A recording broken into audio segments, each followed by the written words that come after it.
لله رب العالمين والصلاة والسلام على رسوله الكريم وعلى آله وأصحابه أجمعين أما بعد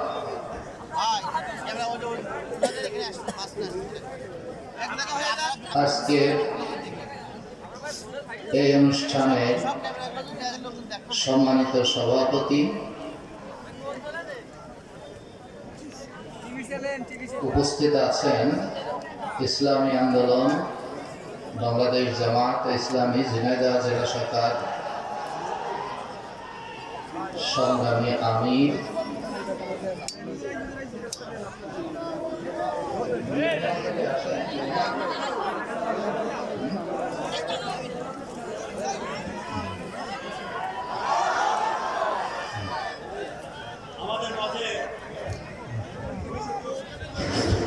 আমাদের মাঝে এখন আমাদের আজকের এই সভার প্রধান অতিথি আমির মুফতি আমির হামজা মুফতি আমির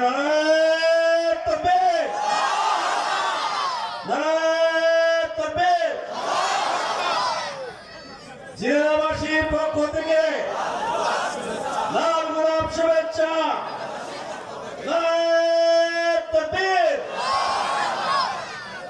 ইতিমধ্যে আরেকটি শুভ সংবাদ, জাহিদি ফাউন্ডেশন থেকে আমাদের তার মায়ের জন্য দোয়া চেয়েছে এবং 1 লক্ষ টাকা তারা দান করেছে। আমরা তাদের জন্য দোয়া করবো। রামপুরে নাসির সাহেব, জাহিদি সাহেব 1 লক্ষ টাকা আমাদের এই আজকের এই মাহফিলের জন্য দান করেছেন। আল্লাহ কবুল করুক। সবাই আমিন। বিশেষভাবে দোয়া হবে। আলহামদুলিল্লাহ, আজকে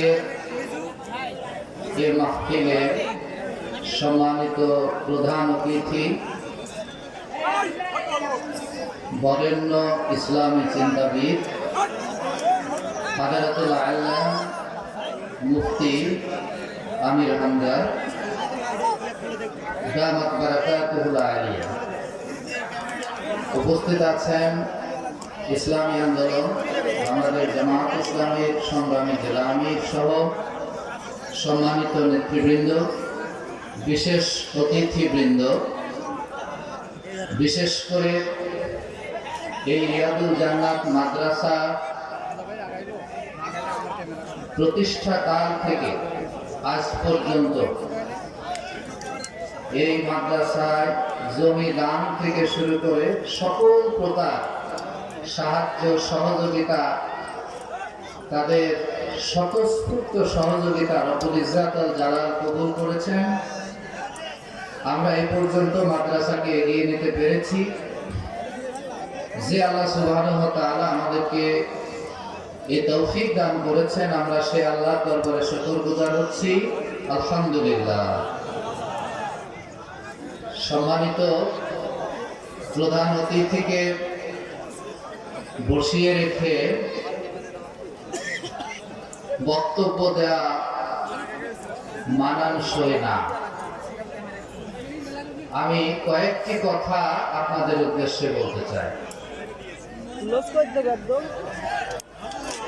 প্রথম কথা হলো, যারা কথা বলছেন আর পাশে যারা আছেন তারা বন্ধ করাবেন, কথা বলাটা একটু বন্ধ করতে হবে। জি, প্রথম যে কথাটা বলতে চাই, এই রিয়াদুল জান্নাতের স্বপ্ন যখন আমরা দেখি,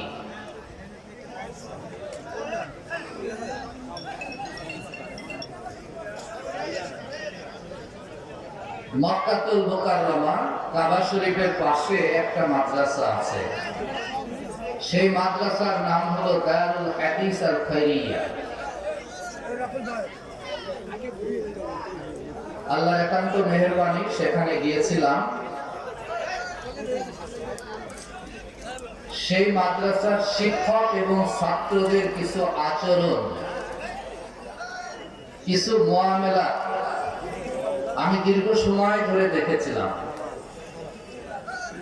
দেখার পরে মনের মধ্যে স্বপ্ন জেগেছিল যে যদি সম্ভব হয়, আল্লাহ যদি তৌফিক দান করেন, বাংলাদেশে এ ধরনের মাদ্রাসা প্রতিষ্ঠা করব।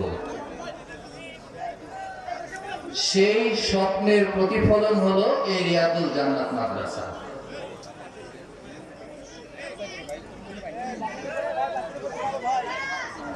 সেদিন যা দেখেছিলাম, আমি সেটা বেশি বলে সময় নষ্ট করতে চাই না, শুধু একটু খণ্ডচিত্র তুলে ধরতে চাই। আমি যখন মাদ্রাসার ভিতরে দাঁড়িয়েছিলাম, আমার সামনে দিয়ে ছোট ছোট বাচ্চারা কিতাব তাদের বুকে জড়িয়ে যখন আসছিল, ক্লাসরুমে যখন তারা ঢুকতেছিল, আমরা দেখেছিলাম তাদের সম্মানিত ওস্তাদগণ তারা সালাম দিচ্ছে, ছাত্ররা ভিতরে ঢুকতেছে, আর শিক্ষক ছাত্রদের কপালে চুমা, মাথার মাঝখানে চুমা, আর যেভাবে তাদেরকে জড়িয়ে ধরছেন, আর যে স্নেহ মায়া ভালোবাসা দিয়ে তাদেরকে আলিঙ্গন করছেন, আর ছাত্র শিক্ষকের এই সম্পর্কটা এতই আকর্ষণীয় ছিল যে আমি পাগলের মতো অভিভূত হয়ে অনেক সময় ধরে কয়েকটি ঘন্টা আমি সেখানে ব্যয় করেছি। স্বপ্ন ছিল এখানে শিক্ষক কেমন হবে আর ছাত্র কেমন হবে, যেমনটি দেখেছিলাম মক্কার পাশের ওই মাদ্রাসায়। আসার পরে এই কামারকুণ্ড এলাকায় আমরা যখন সিদ্ধান্ত নিয়ে বসলাম মাদ্রাসা জায়গা কোথায় পাবো, আমার ডানে বসা হাফিজ ভাইয়ের বড় ভাই, উনি আজ দুনিয়াতে নাই। আল্লাহ তাআলা তাকে জান্নাতুল ফেরদাউস নসিব করুন। উনি খবর দিলেন যে ভাই, আপনি যে মাদ্রাসা করতে চাচ্ছেন, আমার 18 কাঠা জায়গা আছে আমাদের, ওখানে শুরু করেন। চলে এলাম এখানে, বসলাম ভাইদেরকে নিয়ে। মাদ্রাসার জন্য একটা মসজিদ দরকার। আমার পাশে বসা, আমি সামনে বললে খাটো করা হবে, আল্লাহ ক্ষমা করুন আমাকে। হাসান ভাই বসা আছেন, আমরা বসা আছি। আমি বললাম যে ভাই, মসজিদের জন্য তো একটু জায়গা দরকার। শিশুর মতো আনুগত্য করলেন। হাসান ভাই বললেন, আমার এই 8 কাঠা জমি আমি দিয়ে দিলাম মাদ্রাসা মসজিদের জন্য। আমার এক বন্ধু ছিলেন দেশের বাইরে, বললাম মসজিদ বানাই দেন, দিলেন মসজিদ বানায়। সেই মসজিদ এখন 4 তলা হয়েছে, আলহামদুলিল্লাহ। আমাদের এই মাদ্রাসা আলহামদুলিল্লাহ আলহামদুলিল্লাহ এভাবে ধীরে ধীরে এগিয়ে এসেছে। 21 জন ছেলে প্রথম মনে হয় পরীক্ষা দিয়েছিল, প্রিন্সিপাল সাহেব আছেন। 21 জনের 19 জন গোল্ডেন এ প্লাস পেয়েছিল। আমাদের মাদ্রাসা থেকে সেই জুবাইর, মানে প্রথম যারা এগিয়ে এসেছিল, সে এখন রাশিয়াতে আছে, ফুল স্কলারশিপ নিয়ে রাশিয়াতে পড়ালেখা করছে, আলহামদুলিল্লাহ। সেই ছেলে 1 বছরে 5 পারা হিফজ করেছে। স্টেজে সে আরবিতে বক্তৃতা করতে পারতো, ইংরেজিতে বক্তৃতা করতে পারতো। ক্লাস 5 এ পড়া একটা ছেলে। অনেক বছর দিনের আলোয় এই রিয়াদুল জান্নাতে আসার সুযোগটুকু আমাদের ছিল না। আল্লাহ সুবহানাহু ওয়া তাআলার একান্ত মেহেরবানি, 5 আগস্টে আবাবিলের মতো কিছু সাহায্যকারী পাঠাই দিয়ে আল্লাহ তাআলা এই দেশকে মুক্ত করে দিলেন যে এখন আর কারো অনুমতি নিয়ে কোরআনের কথা বলা লাগে না। এটা কার মেহেরবানি? আজকে আমি রিয়াদুল জান্নাতের বাচ্চাদের সামনে, শিক্ষকদেরকে সামনে রেখে সেই কথা আবার স্মরণ করিয়েছিলাম। সেদিনের সেই জুবাইর ক্লাস 5 এ পড়া যে ছেলেটা স্টেজে আরবি বলতে পারতো, ইংরেজি বলতে পারতো, প্রতিনিয়ত হিফজুল কোরআন সে অগ্রসর হচ্ছিল, সেই পরিবেশটা আমরা নানা কারণে এখানে ব্যাহত হয়েছে। আমরা আবার সেটা চালু করতে চাই। সেজন্য কি আপনারা একটু দোয়া করতে পারবেন? আজকে আমি বলেছিলাম শিক্ষকদেরকে সামনে রেখে যে বাংলায় একটা কবিতা পড়ে, কবিতা পড়লে যেমন বোঝে ওটা ইংরেজিতে তেমন বুঝতে হবে, আরবিতে তেমন বুঝতে হবে। যদিও ভাষা একটি মাধ্যম, একটি বাহন, কিন্তু এই ভাষাকে ব্যবহার করে আপনি আরবি ভাষায় লেখা যত কিতাব আছে, তাফসীরের কিতাব আছে, হাদিসের কিতাব আছে, ফিকহের কিতাব আছে, এগুলো আপনি বুঝবেন। এবং একটি ছেলে যখন বাংলায় যেভাবে কবিতা পড়ে, গল্প পড়ে, রচনা লেখে, বানিয়ে বানিয়ে, সে যদি আরবি ইংরেজিতে লিখতে পারে, এমন যে কোনো কিতাব যখন সে পড়তে পারবে, সে কোরআন গবেষণা করতে শিখবে এবং কোরআন গবেষণা করে এই জাতিকে মুক্তির পথ দেখাবে। এটা কি ভালো হয় না? এটা কি ভালো হয় না? কি বলেন? আমি আরেকটি কথা, প্রথম কথা এটা বললাম যে আমরা এই রিয়াদুল জান্নাতকে এমন একটি মাদ্রাসা গড়ার স্বপ্ন নিয়ে শুরু করেছিলাম। আমরা সেই স্বপ্ন বাস্তবায়নের জন্য সর্বাত্মক চেষ্টা করব। এজন্য আপনাদের সহযোগিতা লাগবে, দোয়া লাগবে। দ্বিতীয় আরেকটি কথা বলতে চাই, সেটা হলো আপনাদের উদ্দেশ্যে।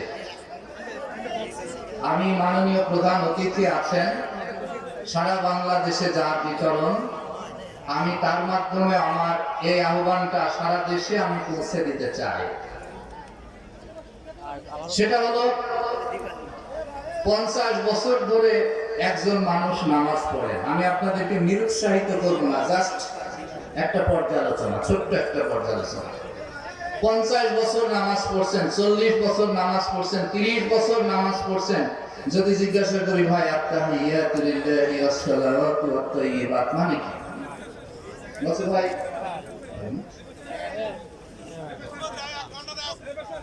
তো এই যে 50 বছর ধরে আপনি নামাজ পড়ছেন, আপনি যে আত্তাহিয়াতু লিল্লাহি ওয়াস সালাওয়াতু পড়েন, এর অর্থ কি?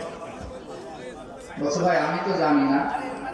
আচ্ছা, আল্লাহু আকবার পড়েন, তার অর্থ কি? বলছে তা তো মনে নেই। সামি আল্লাহু লিমান হামিদা পড়েন, তার অর্থ কি? আজীব ব্যাপার। 50 বছর ধরে নামাজ পড়ছি, কিন্তু নামাজে কি পড়ি, সূরা ফাতিহার অর্থ কি, কিছুই বুঝি না। একজন বেরসিক মানুষ বলতেছিলেন যে একজন হজে গেছেন, হজে যাওয়ার পরে বললেন যে ভাই তুমি তো হজে গেছো, তো হজে যে শিখলেটা কি? তো বলতেছে ভাই হজে তেমন কিছু শিখি নাই, তবে সূরা ফাতিহাটা কেবল বাংলায় পড়লো, ওইটা বুঝেছি। তার মানে সে সূরা ফাতিহাটা তার মুখস্থ আছে, ওখানে যে দেখছে যে না সূরা ফাতিহাটা আমার জানা আছে, বলছে ওইটা বাংলায় দেখছে। ভাইরা আমার খুব কষ্ট লাগে একটা বিষয়, যখন আমাদের সম্মানিত বক্তাগণ তাদের অনেক মেহনত পরিশ্রম, জেলে বন্দী হয়, সবগুলো করছেন তো দিনের জন্য, ইসলামের জন্য, ঠিক কিনা? তাহলে কি আপনারা এটা চান যে আপনারা 50, 60 বছর, 70 বছর বাঁচবেন আর এগুলো না শিখেই মারা যাবেন, আর আমাদের সম্মানিত বক্তাগণ চিল্লাইতে চিল্লাইতে তাদের বুকে ব্যথা হয়ে যাবে, তারাই শুধু ইসলাম বুঝবেন আর কুরআন বুঝবেন, আর আপনারা সামি আল্লাহু লিমান হামিদার অর্থটুকু শিখবেন না? এইভাবে কি কবরে যেতে চান? তাহলে কিভাবে? আমার আহ্বান, দ্বিতীয় পয়েন্ট, এটাই শেষ পয়েন্ট আজকে, আমাদের প্রত্যেককে আল্লাহর কোরআন বুঝতে হবে। আমি মনে করি একটি স্টেজ আমরা পার হয়ে এসেছি। ডক্টর জাকির নায়েক যখন ইন্ডিয়াতে বক্তৃতা করেন, কোরআন সত্য, ইসলাম সত্য, এটা ইন্ডিয়ার জন্য ঠিক আছে, সেখানে অনেক অমুসলিম আছে। এটা ইউরোপের অনেক দেশের জন্য সত্য, কারণ সেখানে ইসলাম কি তারা জানে না। যেমন গ্রিসে আমাদের সাথে একজন স্কলার ছিলেন একটা ইউনিভার্সিটিতে, আমি তাকে জিজ্ঞাসা করেছিলাম হু ইজ ইউর লর্ড? সে বলছে I don't know, maybe my father or my grandfather. তোমার লর্ড কে? বলছে আমি তো জানি না, আমার দাদা হতে পারে অথবা আমার বাপ হতে, দুইজনের একজন আমার লর্ড। সে হলো সাউথ কোরিয়ার মন্ত্রণালয়ের একজন উচ্চ পদস্থ কর্মকর্তা। এটা হলো তার জ্ঞানের লেভেল। ভাইরা আমার, কোরআন আমাদের শিখতে হবে। জাকির নায়েক ওখানে বলেন ইসলাম সত্য, অন্য অন্য ধর্মের সাথে তিনি তুলনামূলক পর্যালোচনা করেন। আমার দেশের সম্মানিত বক্তাগণ এ পর্যন্ত এগিয়ে নিয়ে এসেছেন ইসলাম সত্য, এ ব্যাপারে কি আপনাদের কোনো সন্দেহ আছে? অতএব এ পর্যন্ত আমরা এগিয়ে এসেছি। 2, আল্লাহর কোরআন সত্য, আপনার এতে কোনো সন্দেহ আছে? নাই।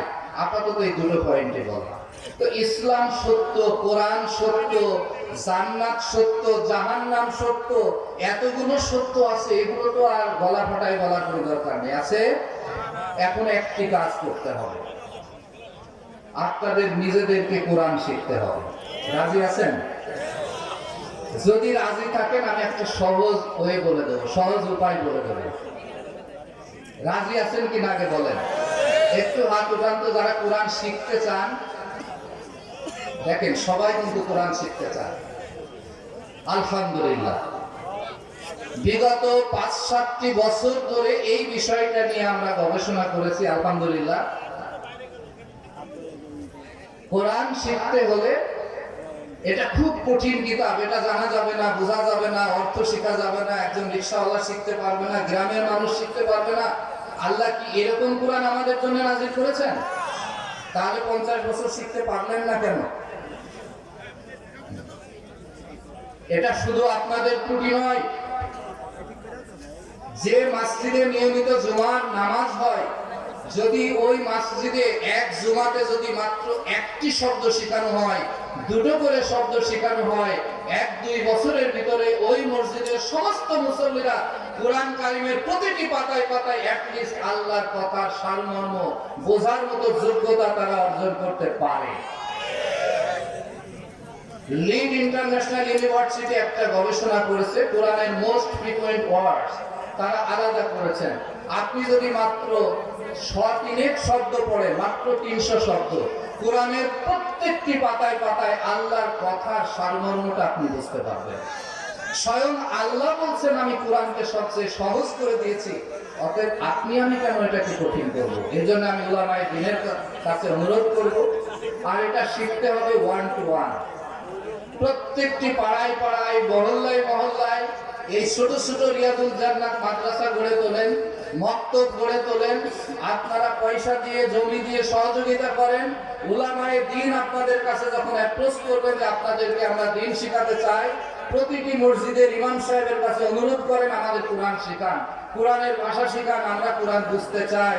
আপনারা যদি এরকম একটা আন্দোলন গড়ে তুলতে পারেন, হরকত করতে পারেন, আজ থেকে 1 বছর পরে আমি আশা করব প্রত্যেকেই আপনারা কোরআন কারীম বুঝতে পারবেন ইনশাআল্লাহ তাআলা।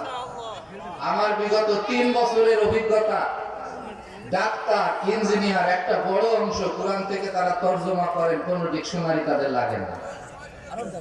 আশা করি আপনারা খুশি হয়েছেন। এই দুটি বিষয় আপনাদের কাছে অনুরোধ রেখে আবারও রিয়াদুল জান্নাতের প্রতি আপনাদের যে সহযোগিতা আপনারা করেছেন, এই সহযোগিতা আপনারা অব্যাহত রাখবেন। আপনাদের সকলের দান, আপনাদের স্বতঃস্ফূর্ত আন্তরিকতা, আপনাদের আজকের এই আগমন আল্লাহ সুবহানাহু ওয়া তাআলা কবুল করুন। সবশেষে মোহতারাম প্রধান অতিথি অনেক কষ্ট করে আমাদের মাঝে হাজির হয়েছেন, আল্লাহ তাআলা তাকে হায়াতে তাইয়্যিবা দান করুন, তার ইলমকে আল্লাহ তাআলা আরো বৃদ্ধি করে দিন, তার ইলমের নূর দ্বারা এই দেশ এবং জাতিকে আল্লাহ সুবহানাহু ওয়া তাআলা আলোকিত করুন। আমিন। সুবহানাকাল্লাহুম্মা ওয়া বিহামদিকা আশহাদু আল লা ইলাহা ইল্লা আনতা আস্তাগফিরুকা ওয়া আতুবু ইলাইক। আসসালামু আলাইকুম ওয়া রাহমাতুল্লাহি ওয়া বারাকাতুহু।